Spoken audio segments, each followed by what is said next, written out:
అందుకు నా మనస్సాక్షి ఒప్పుకోలేదు. మోసం చేసి పెళ్లి చేసుకోవడం నాకిష్టం లేదు, అది నా అభిప్రాయానికి విరుద్ధమని మీ వదినకు ఆ రోజే స్పష్టంగా చెప్పాను. కానీ మీ వదిన నీ గురించి మీ అమ్మగారి గురించి చెప్పారు. ఎన్నో సంబంధాలు వచ్చి నచ్చక వెళ్ళిపోతున్నారని, మీ అమ్మగారు మానసికంగా శారీరకంగా చాలా ఇబ్బంది పడుతున్నారని, అది చూడలేక నువ్వు చాలా బాధపడుతున్నావని చెప్పారు. నీకో మంచి జీవితం ఇమ్మని నన్ను ప్రాధేయపడ్డారు, నా కాళ్ళు పట్టుకున్నారు. నా మనసుకు నచ్చిన అమ్మాయి బాధపడుతుంటే నేను తట్టుకోలేకపోయాను. అయినా ఎందుకో అబద్ధం చెప్పడానికి నా మనసు అంగీకరించలేదు. అందుకే అబద్ధం చెప్పనని తెగేసి చెప్పాను. ఆ తర్వాత ఒకసారి నేను మా చెల్లి గుడికెళ్తే నువ్వు వచ్చావు. ఆ రోజు కూడా నీకు మంచి సంబంధం రావాలనే కోరుకున్నాను. ఆ రోజు నువ్వు ప్రదక్షిణాలు చేస్తూ కళ్ళు తిరిగి కింద పడిపోయావు. అప్పుడు అర్థమైంది నీ మనసులో నువ్వు ఎంతగా కుమిలిపోతున్నావో. ఇలాంటి అమ్మాయి కోసం అబద్ధం చెప్పినా తప్పులేదనిపించింది. అందుకే నేను మెకానిక్ని కాదు ఇంజనీర్నని అబద్ధం చెప్పాను. ఒట్టేసి చెప్తున్నాను అర్చన, నా స్వార్థం కోసం కాదు, నిన్ను మోసం చేయాలనే ఉద్దేశంతో అంతకన్నా కాదు. కేవలం నీలాంటి అమ్మాయిని పెళ్లి చేసుకోవాలనే అబద్ధం చెప్పాను. ఆ రోజు నుంచి ఈ క్షణం దాకా ప్రతి క్షణం నా మనస్సాక్షి నన్ను నిలదీస్తూనే ఉంది. సమాధానం చెప్పుకోలేకపోతున్నాను, నన్ను నేను సమర్థించుకోలేకపోతున్నాను. అందుకే నేను ఇంజనీర్ని కాదు మెకానిక్ నన్న నిజాన్ని నీకు చెప్దామని ఆ రోజు మీ ఇంటికొచ్చాను. నిన్ను చూశాక మీ వదిన చెప్పిన మాటలు గుర్తొచ్చాయి. అందుకే నీకు నిజం చెప్పడానికి నాకు ధైర్యం చాలలేదు. అందుకే జరిగిందంతా ఒక లెటర్లో రాసి ఓ పుస్తకంలో పెట్టి నీ చేతికిచ్చాను. నా మనసులో ఉన్నది మీకెలా చెప్పాలో తెలియక అవన్నీ పుస్తకంలో రాసి పెట్టాను. మీరు చదివి మీ అభిప్రాయం చెప్పండి. తీసుకోండి, దయచేసి తీసుకోండి.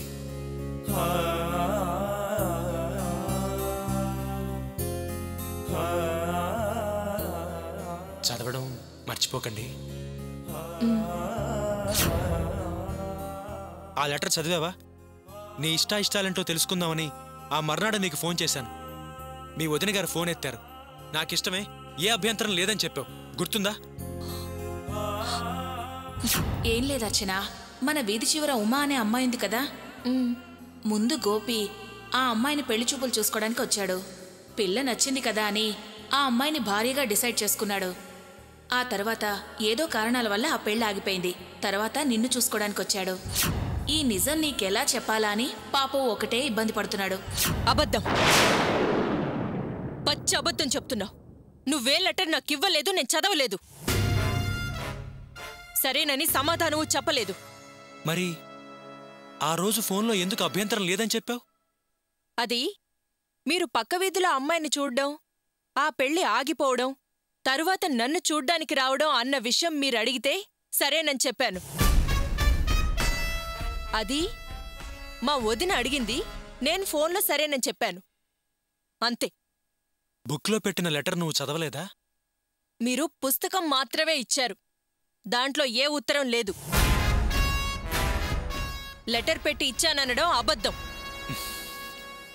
అర్చన, ఆ లెటర్ పెట్టింది నేను. అబద్ధం ఆడాల్సిన అవసరం నాకేముంటుంది? ఆ రోజు నేను బుక్లో లెటర్ పెట్టిన విషయం మీ వదిన కూడా తెలుసు. కావాలంటే ఆవిడ్నే అడుగుదాం. ఏంటి ఆవిడ్ని అడిగేది? పిల్లికి ఎలుక సాక్ష్యమట. ఈ నాటకం రాసిందే ఆవిడ. ఆమె ఆడమన్నట్టు ఆడిన మీకు ఆమె వత్తాసు పలికి అవును అంటుందే కాని నా తరఫున కాదంటుందా? ఆవిడేగా మా అమ్మకి తెలియకుండా ముందు మా నాన్న నొప్పించింది. ఏంటచ్చనా నువ్వు మాట్లాడేది? మీ వదిన నాటకం రాయడం ఏంటి, మేం నటించడం ఏంటి? నిజం చెప్తున్నాను అర్చన, మేము అలాంటి వాళ్ళం కాదు. ఓ పని చేద్దాం, ఎందుకైనా ఒకసారి మీ వదిన అడుగుదాం. ఏంటి అడిగేది, తెలిసేది? ఇప్పటికి తెలిసింది చాలు, కొత్తగా తెలుసుకొని చెయ్యాల్సిందేం లేదు. అయినా ఇప్పుడు ఆ అవసరం కూడా లేదు.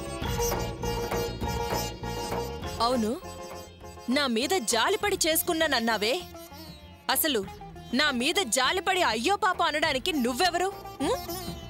అర్చన, నా ప్రమేయం లేకుండా, నన్ను అడగకుండా అందరూ కలిసి నా జీవితంతో ఆడుకున్నారు. అసలు ఎవరైనా ఎప్పుడైనా నా మనసులో ఏముందో అడిగారా? మీరు అబద్ధం ఆడి మా అమ్మని మాత్రమే కాదు, నన్ను మోసం చేశారు. ఈ పెళ్ళి అసలు పెళ్ళే కాదు. ఆ ప్రమాణాలకి విలువే లేదు. ఓ అబద్ధమా పెళ్లి విలువ? నీ మూలంగా నా కలలన్నీ చెదిరిపోయాయి, నా ఆశలన్నీ కూలిపోయాయి. అసలు నేను ఏ ఆశలు లేకుండా బతికేదాన్ని. కాని నా చెల్లెళ్ళు నన్ను హేళన చేసి, గేలి చేసి నాకు కోరికనేది కలిగించారు. ఆ నిర్ణయం ఏంటో మీకు తెలుసా? మా అమ్మ కోరిన విధంగా నేను బాగా చదువుకొని మంచి ఉద్యోగంలో స్థిరపడ్డ మంచివాణ్ణి చేసుకోవాలని. అలాగే చేసుకుంటానని ప్రతిజ్ఞ కూడా చేశాను.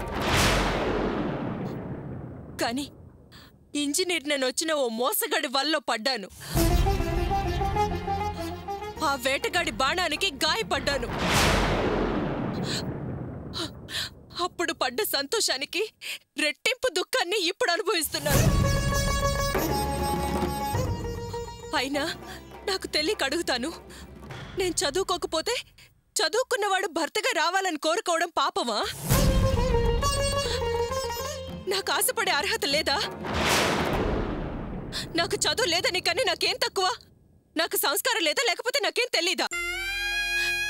ఎవరెంత బాధ పెట్టినా ఇన్ని రోజులు నేనెందుకు ఊరుకున్నానో తెలుసా? మా అమ్మ కోసం. నేను బాధపడితే ఆమె బాధపడుతుంది. ఆమె నాకు దేవత.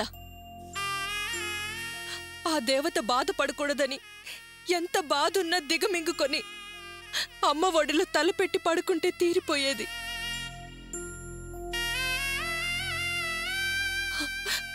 ఆమె ప్రేమకి ఎంత పెద్ద సమస్య అయినా దూది పెంచెలా ఎగిరిపోయినట్టు అనిపించేది.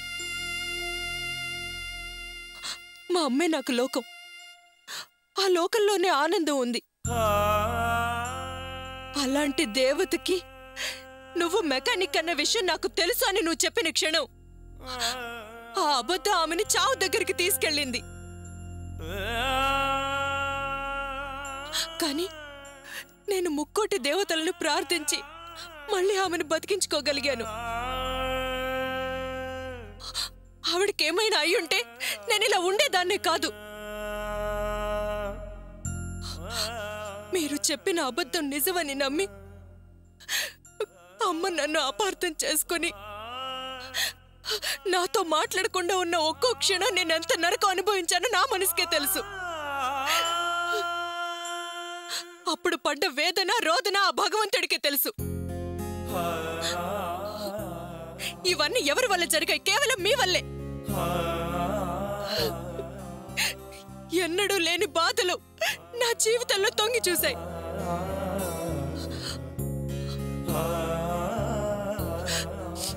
అప్పుడే నేను ఒక నిర్ణయానికి వచ్చాను. మీ జీవితంలో పేరుకి మాత్రమే నేను భార్యగా చెలామణి అవ్వాలి, కలిసి మాత్రం కాపురం చేయకూడదని.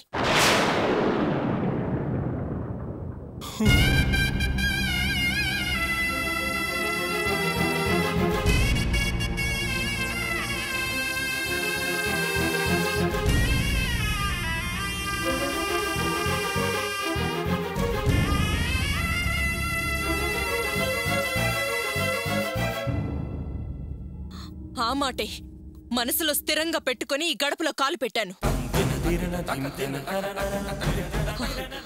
ఇక ఈ జీవితానికి నిర్ణయం మారదు. అర్చన,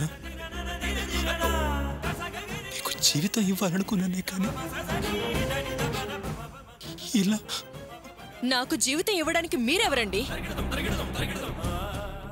నాకు మీకు ఏ పరిచయం లేదే. అయినా నా వాళ్ళకే నేను కానిదాన్నయ్యాను. నాన్న, అన్న, చెల్లెలు, వదిన అందరూ ఒక్కటయ్యి మా అమ్మని పక్కకి నెట్టి నన్ను సంతలో పశువులా బలవంతంగా ఇక్కడికి తీసుకొచ్చి వదిలేశారే. నేను ఒక ఆడదాన్నేగా, నాకు మనసుందిగా. ఎందుకు ఎందుకు ఎవరు నన్ను అర్థం చేసుకోరు? ఇది నా మెళ్ళో కట్టి మీరు నాకు మొగుడయ్యారు, కానీ మీ అబద్ధం నన్ను మొండిదాన్ని చేసింది. మా అమ్మ కోరిక నెరవేర్చే అల్లుడు ఈ జన్మకి మీరు కాలేరు. ఆమె ఆశీర్వాదం పొందే అదృష్టం మీకు లేదు. మీరేదో ఉద్ధరిద్దాం అనుకున్నారే, అదేం చేసిందో తెలుసా? దగా పడ్డ 2 ఆడవాళ్ళని మిగిల్చింది. మోసపోయిన మాకు మీరేం సమాధానం చెప్తారు? నా మీద కోరికగా ఇంత నాటకం ఆడించింది. ఈ జన్మకి నన్ను తాకలేరు.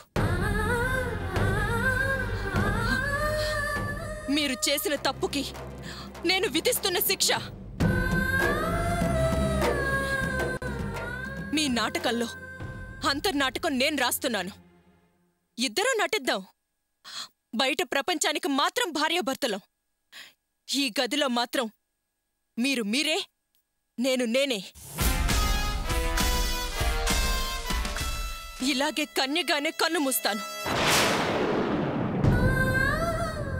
కట్టుకున్న కానివారిలా మీరు బతకాల్సిందే. భయపడకండి,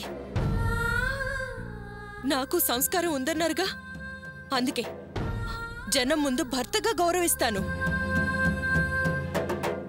మంచి భార్యగా పేరు తెచ్చుకుంటాను.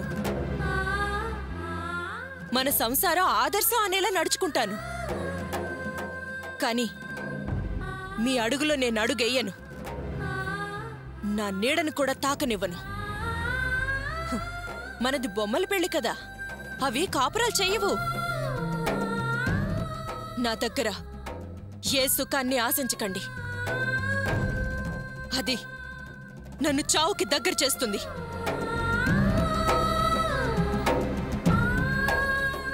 నిజంగా మీకు మనసు అనేదే ఉంటే ఈ విషయం మనిద్దరి మధ్య ఉండాలి. బయటకి తెలియనివ్వకూడదు. నేనెట్టి పరిస్థితుల్లోనూ చెప్పను. కనీసం ఈ విషయంలోనైనా మీ నిజాయితీని నిరూపించుకోండి.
అత్తయ్య, అమ్మా అర్చన, ఇవి తీసుకెళ్ళి అందరికి ఇచ్చేయమ్మా. సరే అత్తయ్య.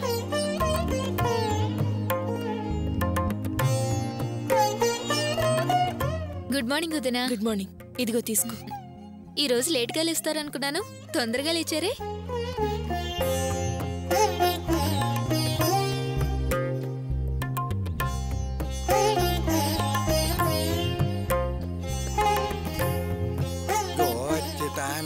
జోజో ముకుంద అప్పుడే లేవకురా అలిసిన నా కొడక జో జో జో జో జో అచ్యుతానంద జో జో ముకుంద అప్పుడే లేవకు అలిసిన నా కొడక జో జో జో జో రామా కోళ్ళపిల్ల రామా